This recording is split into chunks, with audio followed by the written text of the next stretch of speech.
Imagine toi les loso babeti lisolo la guerre mondiale batala la Congo. Pour la nini toi na iranien. So babeti lisolo la nouvelle technologie lelo to beta lisolo téléphone terre. Congo des solutions pour être coltant et ça na mabele à Congo. Babeti lisolo ya climat. Lelo Congo des solutions te pour forêt na on va inviter le président Félix Tshilombo Tshisekedi na Russie, Kagame, terroriste, na colisté na ye, Sassou en débandade. Pour être battu, comment il faut maintenir la position ya kolela. Le longtemps comment il faut que na ma grande rencontre ya modèle Oyo, c'est que biso na ba occidentaux Oyo bazalaka sima na biso to ko perdre makambo tosalaka na Congo. Donc lelo étant donné Félix Antoine Tshilombo Tshisekedi aosalaka pour le peuple Oyo ezande Congo muto ko gagner soki biso tomoni Russie. Et d'ailleurs pour votre information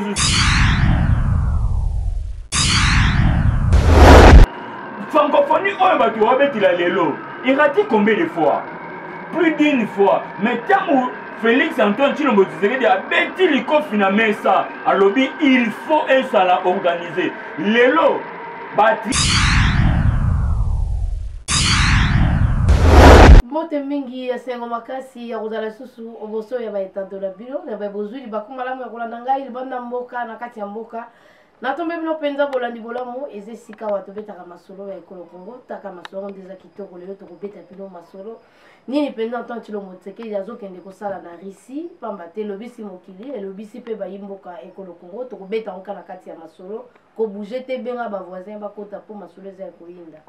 Et puis eloko lisusu na ningi na bakisa oyo kocha penza mwa mungwa pilipili to kopesa pe bandimi ya pasteur Godempo ya sambelaki makasi tomonaki na TikTok azolela penza aleliti ba réhabilité ko pezongi nango. Toke na francophonie ba ebele bazoloba maman babinga Karaba la sorcière devait être la deuxième femme ya Kagame soki nini. Bon en fait tobetaka masolo na ye Bintou Keita za ya MONUSCO nkolo oh là là Moshekwabu en tout cas Yewana et balobi de Rwanda tina ekolo Congo eza piège to ezali na kati ya tokobeta ngo penza tokobeta lisusu masolo ya FRDC eningisi ba opposant eloko esalinga esengo eloko esenga bien et ceux qui déjà epenga zo reconnaître Moussala Antoine Tshilombo Tshisekedi a sali na 4 ans azo senga kutu na FRDC fallait que ne se chauffer na Kivu peu importe place où il y a tindi quand même azo reconnaître Antoine Tshilombo Tshisekedi a sali armée congolais. Moi on la question mbote pe na yambi malamu docteur Lukeba. Oui, merci, bonjour, merci vraiment pour yambanga susu na etando ekena. Moi mboka tobeta masolo ya voyage Antoine Tshilombo Tshisekedi francophonie est-ce qu'il y a kosimba to kosimba te mais quand même photo e ba voyage ya Antoine Tshilombo Tshisekedi na Russie eza ni koloma nini kolokela biso su ba problème te et Russie pas linga la force mort beton bien deuxième force na mokili est-ce que ceux qui biso pe to koti na carré on a to kolika su ba problème te hein docteur Rolanda la biso roi mbula. Merci maman Ange, je pense que Bissonnier se toujours observé depuis guerre à Russie, na Ukraine et bandi, toujours mon que nouvel ordre mondial et c'est ça la manamokili oyo. Bissonnier se toyeba qui est muto asala ordre na mokilo amoko les États-Unis.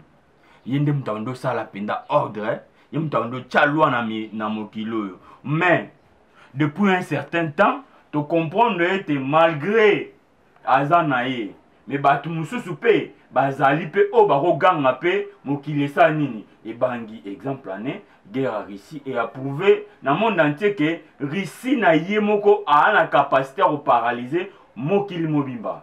Lelo pénurie il y a céréales les ana mokili mobimba. Lelo Europe tout kolela bauti na hiver awate bakufa to nini po Russie akangi robinet a gaz na ngai nga Russie gaz na ngai e okota Europe te. Et bisope le roi tozaka na économie moko extraverti tosani to l'élite pour ici et pour plutôt Europe yemoko nenga dépendaka na Russie, nenga dépendaka na Ukraine a pénalisé. Alors lelo komonaka mokonzi mboka Félix Antoine Tshilombo Tshisekedi akozala invité na Russie elingi koloba ete que Congo eza toujours au rendez-vous. Pour être à titre de rappel, depuis 1885 dans la conférence de Berlin, Congo, la République démocratique du Congo, est déjà dans rendez-vous avec la grande puissance. Et le grand Congo, est situé au cœur de l'Afrique, à Zalaka, kana rendez-vous na enjeu de l'air. Et le nouvel ordre mondial est salama. Et que biso, tous les pays moko des enjeux de l'air, il faut biso tozala. Imagine toi lelo so babeti lisolo guerre mondiale batala ka Congo. Pona nini tona iranien. So babeti lisolo nouvelle technologie lelo tobeta lisolo téléphone terre. Congo des solutions pour être coltant et ça na mabele à Congo. Babeti lisolo climat, lelo Congo des solutions te pour forêt na biso. Ils ont régorgé plus de 30 mégatonnes. Il y a tourbière. Tourbière, eux permettre que ceux qui m'ont pollué nature. Biso Congo, pendant 3 ans, tu as la capacité à captiver pollution. Et tu as ma mabele, moutou à vivre. Congo, tu as payé solution, tu as payé des enjeux parce que tu as na terre arable. Oyo, ceux qui t'ont cultivé, mokil mobimba est lié. Kobo sanate, Congo eza na mai moko oba bengi eau douce. Mai na mokil eza na ngo. Mais ya Congo biso oyo toza na ngo et na capacité, et na ba qualité ya bien koleka ba mai mususu, po ba mai mususu, et na mungwa et na calcaire. Mais y a biso traitement na moi ekozalaka moi chlore moi bilo mike bo pesi na mokili mobimba et sepeli et meli mai. Vous comprenez que vie grandeur, vie ténère, vie monene ya Congo. Russie atali te na kotika ka partenaire o libanda te surtout tant na obeta lisolo ya Afrique. Yamoni lelo tant Tshilombo Félix Antoine le président de la République va inviter na Rwanda Kagame Sassou en débandade. La Russie to le Rwanda. Plutôt na Russie. Bolimbis merci vraiment na lapsus c'est à la répéter. Donc on va inviter président Félix Tshilombo Tshisekedi na Russie Kagame terroriste na colisté na e Sassou en débandade.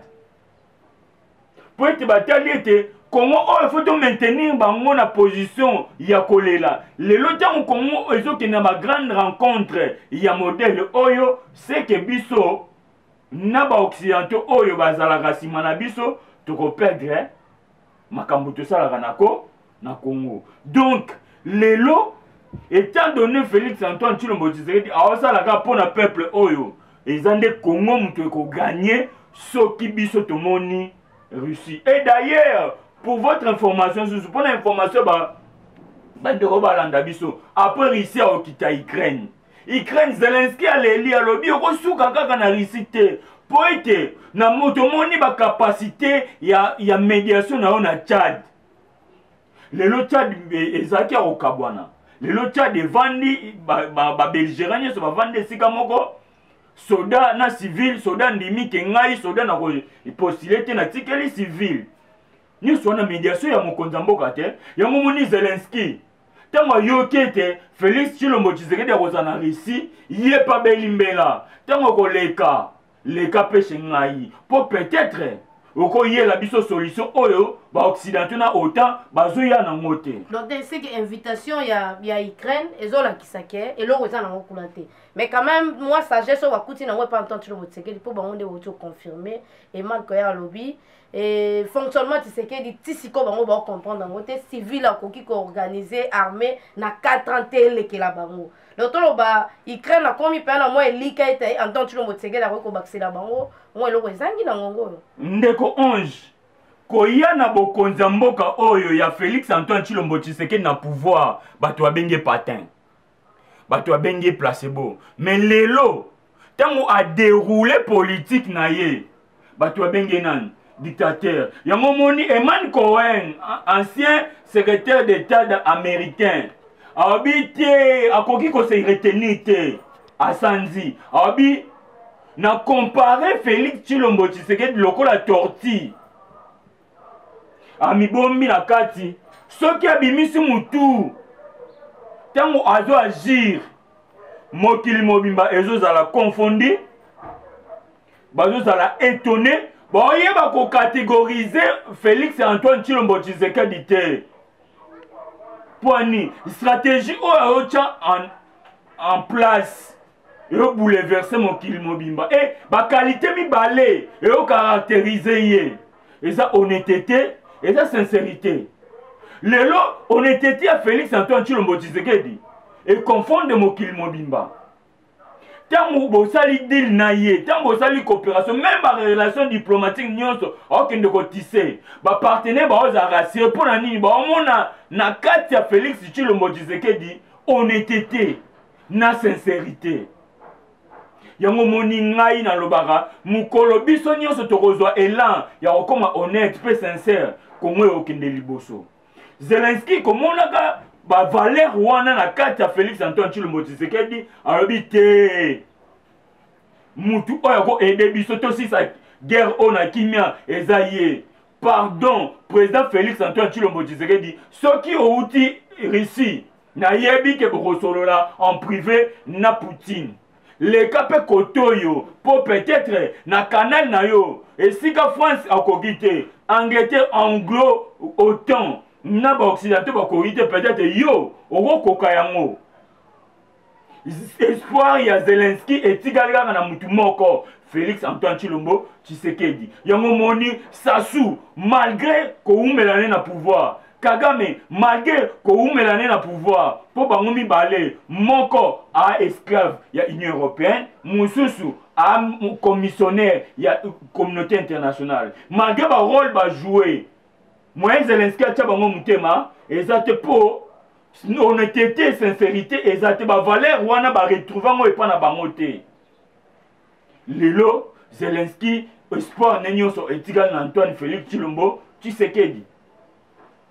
Mon amboka sikoyo tokende pe na deuxième point na biso ezalaki bongo kobeta masolo ya Godin Poyi kasi na kolinga mpenza tosangisa yango ka mbala moko na francophonie pamba te balobi bato bazoya na francophonie wana bazouta directement Rwanda bazoya awa toyebi te bato bazobanga babombe to bato bakobanga nini nango wana mpenza tongi tobeta lisolo ya bapoint wana ekozala ndenge nini francophonie mpe epi tomoni déjà balobi sécurité nango ekosimbama bongo na garde républicain bango bazobanga to ezalaki mpe nini ndeko 11 na pesi longonya na bakongole oyo bandimelaki Félix Antoine Tshilombo Tshisekedi pour na organisation ya francophonie et na ba réalisation na organisation oyo eza mise en place lelo pour na francophonie et la kisi ete soki bakongole tozaka animé na bonne volonté wana bonne foi ya kosala bolamu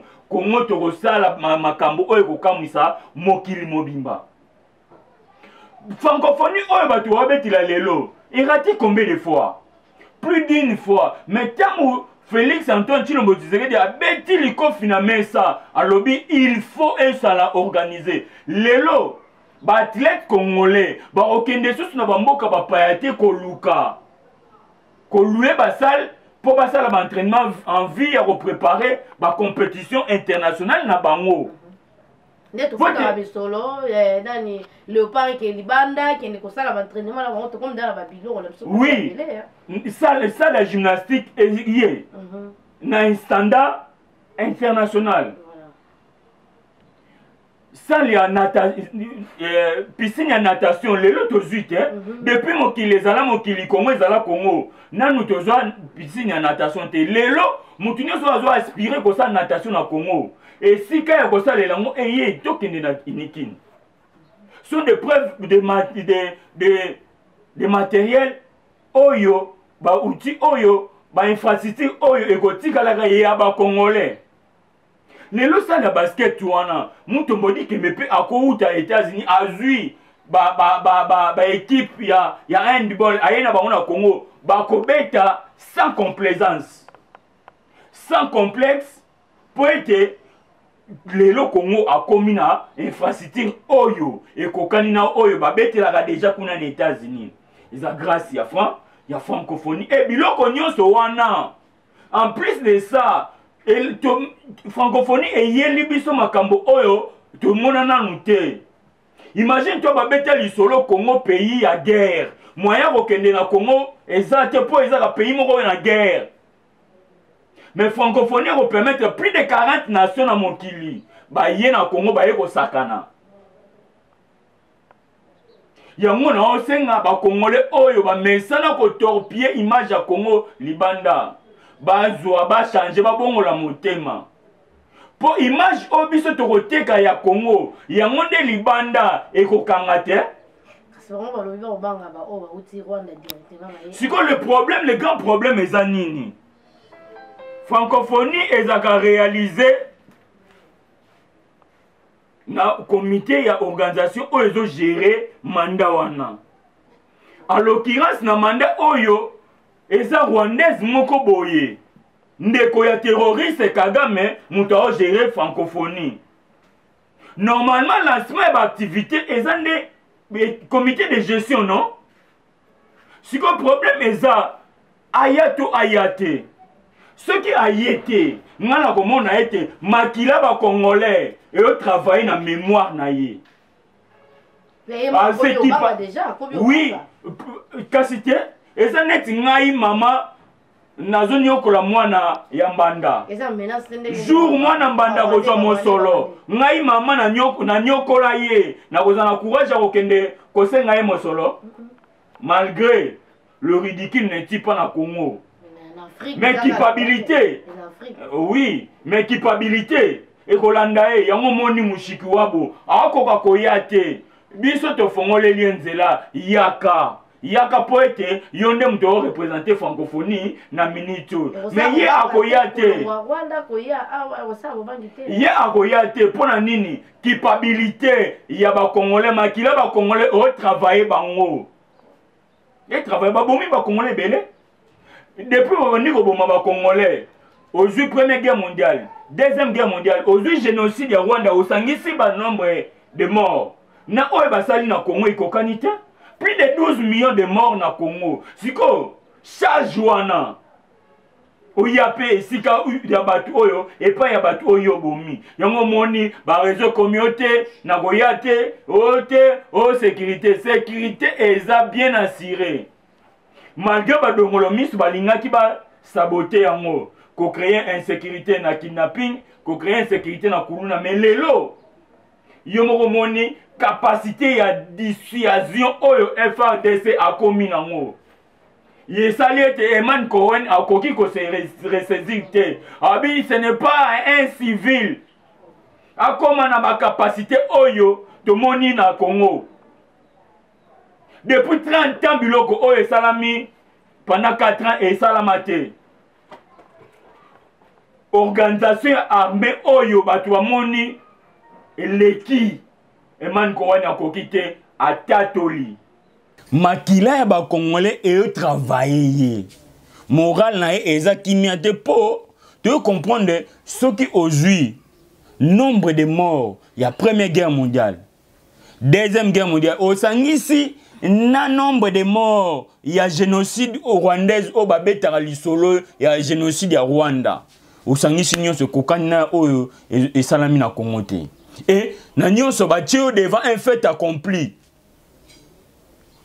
bato oyo bomi bayambi yo biso toboya ete po eza circonstanciel na volonté na biso to yamba été mais lokola organisation ya biso bango pe baza et bango mutu ba gérer yango moni biso to sali yango problème té mais en réalité biso ba victime to sali yango problème té yé bourreau na biso ndé a sali yango problème culpabilité donc ce que moni a été peuple congolais boka moité pour être makila ba congolais et ganga kasi mwana mboka siko tobeta lisolo ya ndeko Godin Poi et bazongisi ene sika na ye toboni penza mabondeli simbi hein sambe avec makati TikTok tomoni ndeko asali ba jeune vraiment na nyonso wana et comme ça la biso ko seka pona kati wana intérêt population exactement yena jati ngobila bazobundela ba intérêt na bango pona ba élection tomoni na kati assemblée provinciale wana iloko nini basali pona province te Kinshasa tikali salite kaka ndengo bila kutaki ba promesse nyonso o tomona ngobila suka kina oka na télévision le loyo ba kondongwa na koto ta mususu na Godin Poi so di Godin Poi te je koko mulumba ezaka théâtre pasteur koto assemblée makasi bazongisi de loko moko to komota ngoka lokwa théâtre lokwa ba élection komi pembeni to luka bato sika kasi mo liloba na penza na théâtre vraiment eza théâtre de chez nous na habité ce que ça 40e épisode mais du moins regret eza makasi po te biso ba congolais to koka ko respecter mibeko o biso moko to tia na place te la loi portant libre gestion ya ba province na ba entité décentralisée et kaboli comment est-ce que ba province est gérer comment est-ce que ba territoire est gérer mais koka moi été mutu moko soki azui bokonzi akomi ko piétiner na ye mibeko oyo surtout na ba province akomi soko alingi afuti ba soki alingi afuti te même na niveau national province ezo produire zongi cela est rétrocession ezo yate c'est ce qui fait que ba députés provinciaux ba komi ko sala ba motion otobenga alimentaire ceux qui ebeti président ya assemblée provinciale te ebeti gouverneur mbongo kobima pression wana ceux qui gouverneur akoki te abengi quelques députés ba auteur ya motion aliesi bango et ba député mususu mayele koleka ndeti ndeko ngobila asala o babengi dynamique ngobila na kati ya assemblée provinciale donc ti aza wana po simba e eza pasi nyonso wana pona nini po ete tolinga ko respecter mibeko te oyo biso moko totie lelo Capernaum na de fata maloba o mokonzi mboka alobi que le constat est amer. Le constat laisse à désirer et la situation oyo permet te biso petit peuple to bénéficier na gestion ya province et situation c'est de partout et na limite ndenge situation oyo eza ne kongo moko aros hazarde akende na Sud Kivu et pas ba matata ponyo plutôt na Maniema et pas ba matata ponyo a postulé comme étant gouverneur et situation auto vivre lelo et bakisi régionalisme koleka et ya mwana matière à réflexion eza que faut to continuer na logique oyo to changer paradigme et lelo à l'occurrence exemple eza clair vu la Kinshasa Alina Foreman ngobila oyo to monaki gouverneur à province de l'autre côté to monaki Godin Poi porte-parole ya ngobila pour être mission ya député et ça contrôle mais auto monaki et ça ko kamwa et là nyonso koleka na ville ya Kinshasa critique nyonso ko salama à l'encontre ya ngobila c'est Godin Poi qui défendait Godin Poi qui sortait ya koloba pona ya kombo ya Kinshasa et lelo lokola aza réhabilité oui c'est vrai il fallait aza réhabilité pona nini pote motion o ezalaki à la va vite batu basali motion po ete mutu moko ayebisi bango na yoka sous présence ya Godin Poi namona sous présence à Godin Poyi na bureau et assemblée provincialité. Sans pourtant qu'on réfléchisse, sans pourtant qu'on prépare carte bien. Baké à la va-vite, les lois est rattrapé bango. Godin Poyi réhabilité. Et tout le monde comme une situation avec ping-pong. Ceux qui Godin Poyi peut à lobby, n'a la dynamique Godin Poyi na katia assemblée provinciale en tout rekozanan. Yango bilate ngobila rosa éjecté plutôt. Et de même, ngobila peut rotikate, il peut Lucas se protéger. De on comprendre j'ai un ping-pong auto monde dans la ville à Kinshasa et permettre te biso bakinois. Toi aspirer comme on a changement, moi et Bosch, il y a amélioration, il y a des conditions à biso. Pour être batu ba gérer makanisi eza ailleurs. Yango na rosenga peuple congolais ngonga yango ekoki. Ngonga oyo peuple azwaka bokasi na ye na maboko. Dese na biso eza na maboko na biso na minute oyo. Bango nyonso tango bakoya, il faut to pona malamu. Soki to poni malamu te. 5 ans à venir et aux alaka ndenge to lekisi sikoyo. Moi, je suis clôturé penza na suka pona makambutali seni hein. Ko ete to kabona to komi na ngonga ya maponomi, awape koto susu dialogue, koto maponomi kasi toujours kabona penza, to kozala penza mwa mokuse na lisolo wango. Seni awasa musala na editoko comme étant arbitre ya banger. Mais d'un côté batuba kima élection. Pour na ba raison obiso to yebi déjà. Pour nga net nga na za ne Congo FCC eye liboso ya ba ne Congo bo voter biso. Ah. Biso ba ne Congo to voter FCC.